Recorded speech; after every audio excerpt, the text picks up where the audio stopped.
ஜோதிட தகவல்.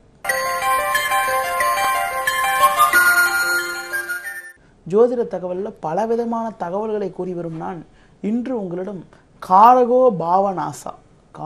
பாவநாசா என்றால் என்ன, அந்த காரகோ பாவநாச ரீதியாக ஏற்படக்கூடிய பலாபலன்கள் என்ன என்று பார்க்கின்ற பொழுது, ஒவ்வொரு கிரகமும் ஒரு சில விஷயத்திற்கு ஆதிக்கம் செலுத்துறாங்க. பார்த்தீங்க, நவகிரகங்கள் தான் நம்ம ஆட்டி படைக்கின்றது. அந்த நவகிரகங்களுக்கெல்லாம் ஒவ்வொரு கிரகத்துக்கும் சில பிரதான காரகத்துவம் உண்டு.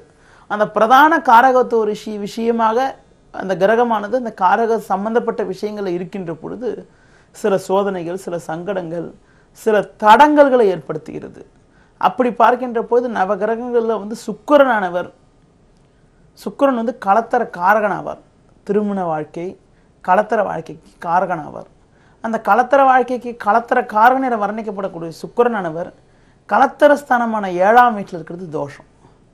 திருமண வாழ்க்கையை நிர்ணயிக்கக்கூடிய ஸ்தானமான 7ஆம் வீட்டில் சுக்கிரன் இருந்தால் திருமண வாழ்க்கையில் கொஞ்சம் பிரச்சனைகள் இருக்கும், சிக்கல்கள் இருக்குன்னு சொல்கிறோம். அடுத்து பார்த்தீங்கன்னா சூரியன், நவகிரகங்களிலே தலையாய கிரகமாக விளங்கக்கூடிய சூரியன் தான் தந்தை காரகன் சொல்கிறான். தந்தை காரகன் சூரியனானவர் தந்தை ஸ்தானத்தில் இருக்கிறது தப்புன்றான். ஒரு ஜாதகத்தில் லக்னத்திற்கு 9ஆம் இடம் தந்தை ஸ்தானமாகும். அந்த 9ஆம் இடமான தந்தை ஸ்தானத்தில் சூரியன் இருந்தால் தந்தைக்கு தோஷம், தந்தைக்கு சின்ன சின்ன சோதனைகள், சங்கடங்கள்லாம் உண்டாகுன்றான். அப்புறம் பார்த்தீங்கன்னா சந்திரன் பார்த்தீங்கன்னா தாய் காரகன் ஆவார். இந்த தாய் காரகனான சந்திரன் ஒருத்தரோட ஜாதகத்தில் தாய் ஸ்தானம் சொல்லக்கூடிய 4ஆம் இடம் தான் தாய் ஸ்தானம் சொல்லுவோம். அந்த 4ஆம் இடமான தாய் ஸ்தானத்தில் போய் சந்திரன் அமைய பெற்றால் உங்களுக்கு பார்த்தீங்கன்னா தாய் வழியில் சோதனைகள், சங்கடங்கள், சிக்கல்கள், பிரச்சனைகள், தாய் வழி உறவினர் வகையில் ஒற்றுமை குறைவெல்லாம் உண்டாகும். அடுத்து செவ்வாய் சகோதர காரகன், கூட பிறந்த உடன் பிறந்த சகோதரர்களுக்கெல்லாம் காரகன் என்பதனால அவர் 3ஆம் வீட்டில் இருந்தால் இளைய சகோதர தோஷத்தையும், 11ஆம் இடம் லாபஸ்தானம், இந்த லாபஸ்தானமான 11ஆம் வீட்டில் இருந்தால் மூத்த உடன்பிறப்புக்கு தோஷத்தையும் உண்டாக்குவார். அடுத்து பார்த்தீங்கன்னா கல்விக்காரகன் புதன். அந்த கல்விக்காரகன் புதன் 4ஆம் வீட்டில் இருக்கிறது தோஷம்னு சொன்னால் கூட பெரிய கெடுதிகளை ஏற்படுத்துவதில்லை. அடுத்து உங்களுக்கு பார்த்தீங்கன்னா புத்திரக்காரகன் குரு. புத்திரக்காரகன் குரு புத்திரத்துக்கு மட்டும் இல்லாமல் குரு பகவான் உங்களுக்கு பார்த்தீங்கன்னா தனக்காரகன் சொல்லுவாங்க. அதனால் 2ஆம் வீட்டில் அமையப்பெற்றால், 2ஆம் வீட்டில் குரு அமையப்பெற்றால் பண விஷயத்தில் பிரச்சனையும், 5ஆம் வீட்டில் குரு பகவான் அமையப்பெற்றால் அவர் புத்திரக்காரன் என்பதனால புத்திர பாக்கியம் ஏற்படுவதற்கு தடை, தடங்கல்கள், சிக்கல்கள், சோதனைகள்லாம் உண்டாகும்னு சொல்கிறான். அடுத்து ஆயுள் காரகன் சனி. நவகிரகங்களில் ஆயுள் காரகனாக வர்ணிக்கப்படக்கூடிய சனியானவர் உங்களுக்கு பார்த்தீங்கன்னா ஆயுள் ஸ்தானமான 8ஆம் வீட்டில் இருந்தால், மற்ற கிரகங்களுக்கு அந்த ஸ்தானத்தில் இருந்தால் தோஷம்னு சொன்னால் கூட சனி மட்டும் 8ஆம் வீட்டில் இருந்தால் உங்களுக்கு காரகோ பாவநாச ரீதியாக தோஷத்தை ஏற்படுத்தாமல் நல்ல ஒரு அனுகூலமான பலன்களையும் நல்ல ஏற்ற மிகுந்த பலன்களையும் உண்டாக்குகிறார். ஏற்ற மிகுந்த பலன்கள்னா காரகோ பாவநாசா என்ற விதி சனிக்கு மட்டும் விதிவிலக்காகும். சனிக்கு மட்டும் விதிவிலக்கு என்பதனால சனிக்கு மட்டும் தோஷத்தை ஏற்படுத்த மாட்டார். அதாவது நவகிரகங்கள் அந்த கிரகத்துடைய காரகத்துவ ரீதியாக அவங்களோட காரகஸ்தானம் சொல்லக்கூடிய பாவத்தில் போய் உட்கார்ந்தால் அந்த பாவ ரீதியாக அடையக்கூடிய பலன்களை அடைவதற்கு தடங்களை கொடுக்கின்றான். பொதுவாக பார்த்தீங்கன்னா ஒரு ஆண் ஜாதகத்திலேயோ பெண் ஜாதகத்திலேயோ 7ஆம் வீட்டில் அந்த சுக்கிரனை பற்றி சொல்லும்போது மன வாழ்க்கையில் பிரச்சனை ஏற்படுதுன்னு சொன்னேன்.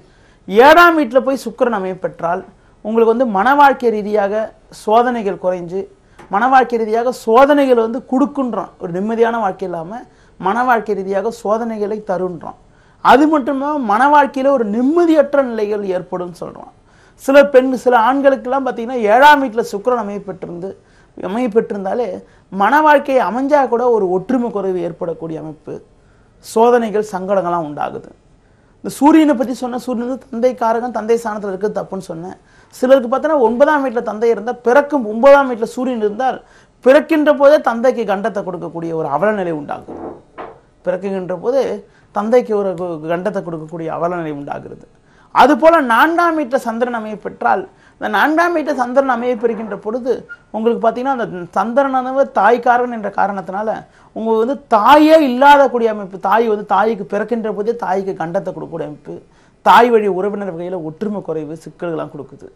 இப்போ பார்த்தீங்கன்னா வந்து செவ்வாய் வந்து 3-11 கூடாதுன்னு சொன்னால் 3-11 இருந்தால் கூட பிறந்தவங்க வகையில் வந்து கருத்து வேறுபாடுகள் கொடுக்கும். அது மட்டும் இல்லாமல் கருத்து வேறுபாடுகள் மட்டும் இல்லாமல் ஒற்றுமை குறைவு, பிரச்சனைகள், சிக்கல்கள், சோதனைகள்லாம் கொடுக்கும். இந்த மாதிரி காரகோ பாவனசி ரீதியாக ஒவ்வொரு கிரகத்தை பற்றி சொல்லி இருக்கேன் நான். இந்த காரகோ பாவனசி ரீதியாக அந்த காரகன் அந்த ஸ்தானத்தில் இருந்தால் கெடுதியை வச்சுரு. ஆனால் அந்த என்ன சொல்லணும்னா எப்படி இருந்தால் நல்ல பலம் சொன்னால் அந்த கிரகங்களானது சுபகிரக சேர்க்கை பெற்று சுபகிரக பார்வையுடன் அமைய பெற்றால் அதிக கெடுதிகள் ஏற்படுத்துவதில்லை. சுபகிரக பார்வையுடன் சுபகிரக சேர்க்கையுடன் அமைய பெற்றால் அதிக கெடுதிகளை ஏற்படுத்துவதில்லை. அடுத்து பார்த்தீங்கன்னா அந்த காரகன் வந்து தன்னோட சொந்த காரக ஸ்தானத்தை பார்த்தா சிறப்புன்றோம். இப்போ சுக்கிரன் வந்து களத்திர காரகன் களத்திர ஸ்தானத்தில் இருப்பது தோஷம் சொன்னால் கூட லக்னத்தில் அமையப்பட்டு 7ஆம் வீட்டை வந்து பார்க்கறது நல்லது. அடுத்து தந்தை காரகன் சூரியனானவர் 9ஆம் வீட்டில் இருக்கக்கூடாதுன்னு சொன்னால் கூட 9ஆம் வீட்டை சூரியன் பார்க்கறது நல்லது. அதாவது 3ல் அமையப்பட்டு சூரியன் வந்து 9ஆம் வீட்டை பார்க்கத்தான் நல்லது.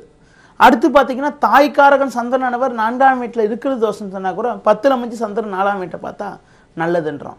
அடுத்து சகோதரக்காரகன் செவ்வாயானவர் 3-11 இருந்தால் சகோதர தோஷம் சொன்னால் கூட 3ஆம் வீட்டையோ 11ஆம் வீட்டையோ செவ்வாயானவர் பார்த்தால் உங்களுக்கு பார்த்தீங்கன்னா சகோதர வழியில் அனுகூலங்கள் இருக்குன்றோம்.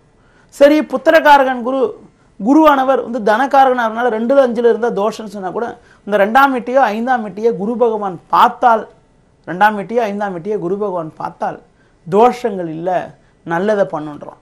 பொதுவாக அந்த காரகன் வந்து அந்த காரக சம்பந்தப்பட்ட ஸ்தானங்களில் அமையாமல் அந்த ஸ்தானங்களில் பார்வை செஞ்சால் நல்ல அனுகூலமான பலன்களை கொடுக்கிறது.